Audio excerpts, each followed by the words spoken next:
안녕하세요. 프라우드 코리아입니다. 여러분들은 만두를 좋아하시나요?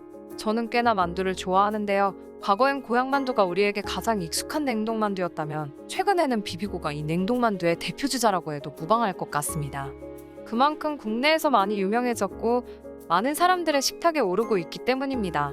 그런데 최근에는 이 비비고 만두가 국내 시장을 넘어서 해외 시장까지 진출해서 외국인들의 식탁을 하나하나 정복해 나가고 있다는 소식이 들려오고 있습니다.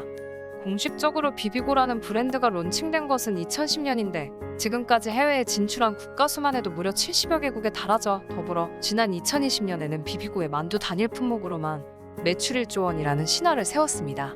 그리고 이러한 성과를 얻을 수 있었던 주요한 이유로는 해외 시장에 공을 들인 결과 해외에서도 6,500억 원에 달하는 매출을 올릴 수 있었기 때문이고 동시에 글로벌 시장에서 가장 메인이라고 할 수 있는 미국을 집중 공략했기 때문이라고 합니다. 비비고는 미국 시장에 진출하기 전부터 이미 한국의 깐깐한 소비자들의 입맛을 맞추기 위해 다양한 연구와 개발을 진행했기에 꽤나 경쟁력 있는 상품이었다고 합니다. 당시 미국 시장에서 만두라는 품목은 발전이 굉장히 더딘 상품이었고 한국 소비자들을 위해 수많은 개발을 진행한 비비고가 충분히 경쟁력이 있다고 판단해서 진출했다고 하죠. 실제로 비비고가 미국 시장에 문을 두드릴 때만 해도 당시 미국 만두 시장의 1위는 일본의 아지노모토사 계열 링링이라는 회사가 차지하고 있었는데요. 링링이라는 회사는 오래된 낡은 기계만을 통해 만두를 만들고 있었고 그렇게 생산해도 무난히 1위를 차지하기 때문에 별다른 제품 개발도 진행하지 않았다고 합니다. 그래서 한 종류의 만두만으로 수년째 1위를 고수하면서 굉장히 자만에 빠진 상태였다고 하죠. 거기다가 중국인들이 운영하는 중소형태의 만두 회사들은 심지어 제대로 된 설비도 갖추지 못한 상태로 손으로 만두를 빚어서 판매하는 등 애초에 비비고의 경쟁 상대가 되지 못하였죠. 그렇기에 비비고가 자신들이 미국 시장에 진출했을 때 굉장히 경쟁력이 있을 것이라 판단했다고 합니다. 한편 비비고는 초기에는 한국에 있는 훌륭한 설비시설을 활용해서 만두를 생산한 뒤 미국으로 수출하는 방식을 통해 미국 시장에 진출하는 것을 고려했다고 합니다. 하지만 당시 한국에 수시로 발병하는 구제역 때문에 미국 시장 진출이 원활히 이루어지지 않을 것이라 판단했고 이를 철회했다고 하는데요. 그러고는 현지 업체를 인수해서 미국 시장에 직접 진출하는 방식으로 선회했다고 합니다. 현지에 있는 기업을 인수해서 그 기업이 가지고 있는 생산 설비와 유통망을 활용하는 것으로 결정한 것이죠. 그렇게 옴니라는 기업을 인수한 비비고는 이미 해당 기업이 가지고 있던 미국 전역에 퍼져있는 유통망을 똑똑하게 활용했고 2016년 미국 시장에서 일본 기업 링링을 제치고 1위를 차지하게 되었는데요. 여기서 비비고는 멈추지 않았습니다. 다시금 슈안스 컴퍼니라는 회사를 인수해서 그 기업이 가지고 있던 미국 전역의 3만여 유통점의 입점이 가능한 기회를 활용해 더욱더 공격적인 판매를 이어나갔죠. 더불어 제품 개발과 연구에도 소홀히 하지 않았습니다. 당시 미국 시장에서 팔리고 있던 만두는 중국인의 입맛에 맞는 만두피를 사용하고 있는 등 사실상 미국인을 위한 만두는 없었는데요. 비비고는 이러한 점을 간파하고 미국인들을 위한 만두를 개발하기 시작했다네요.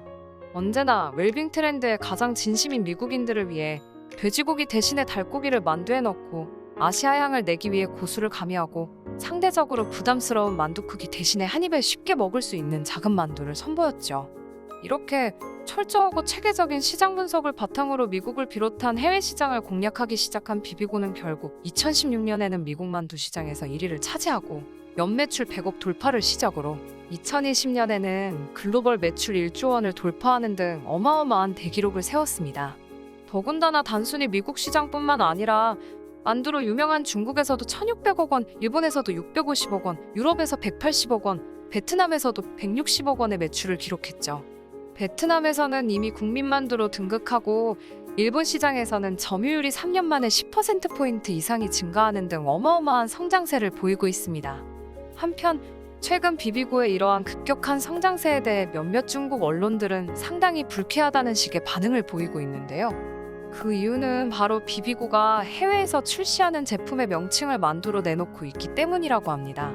비비고는 전략국가로 정했던 미국에서는 진출 초기부터 코스트코에 진입하면서 메인스트림 시장을 공략했었는데 현지인들에게 익숙한 한 입 크기의 비비고 미니 완탕에 집중하면서도 만두로 표기한 제품을 지속적으로 노출시켜 한국 만두에 대한 미국 소비자들의 친밀도를 자연스럽게 올리는 전략을 펼쳤습니다.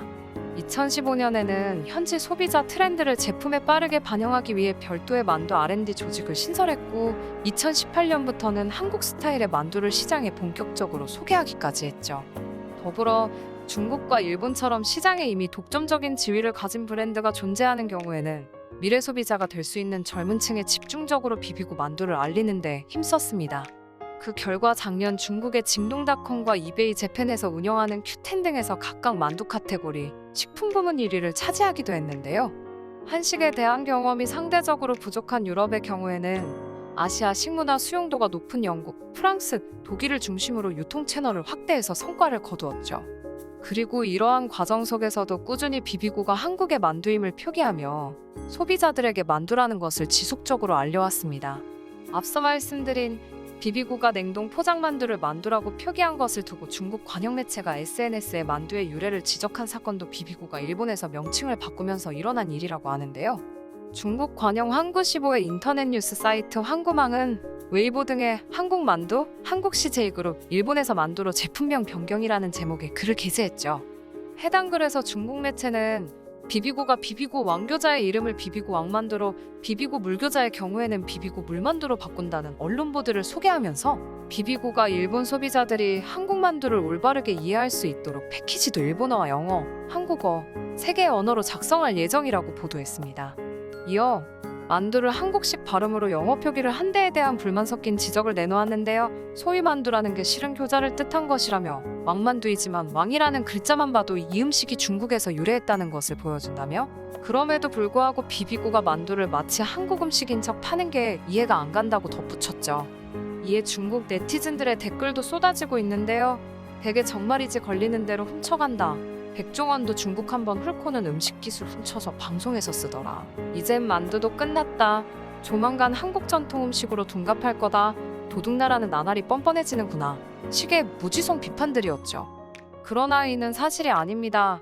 애초에 비비고가 만두라는 명칭을 사용한 것도 기존의 중국과 일본 회사들의 제품들과 차별화된 명칭을 사용하기 위함이기도 했지만 실제로 상품 자체도 그들의 제품과는 다른 점이 있었기 때문이죠.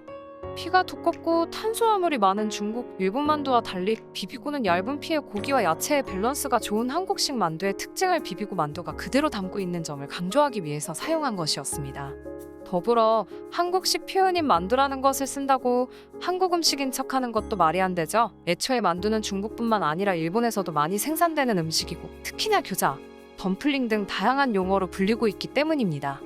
한국 만두가 미국 시장에서 자신들의 제품을 밀어내고 1위를 차지하고 심지어 자신들의 국가에서도 자국 업체들을 밀어내려는 기세를 보이니 질투를 내비친 것이 아닐까요? 오늘은 이렇게 비비고 만두가 전 세계적인 인기를 얻을 수 있었던 요인과 함께 이러한 기세의 위기감을 느낀 중국이 말도 안 되는 이유로 트집을 잡은 사건에 대해 알아보았습니다. 앞으로도 비비고 만두가 더욱 전 세계적인 인기를 얻어서 한국 제품의 세계화에 앞장설 수 있었으면 하는 바람입니다. 여러분은 어떠신가요? 시청해주셔서 감사합니다. 구독과 좋아요, 그리고 알람 설정 부탁드립니다.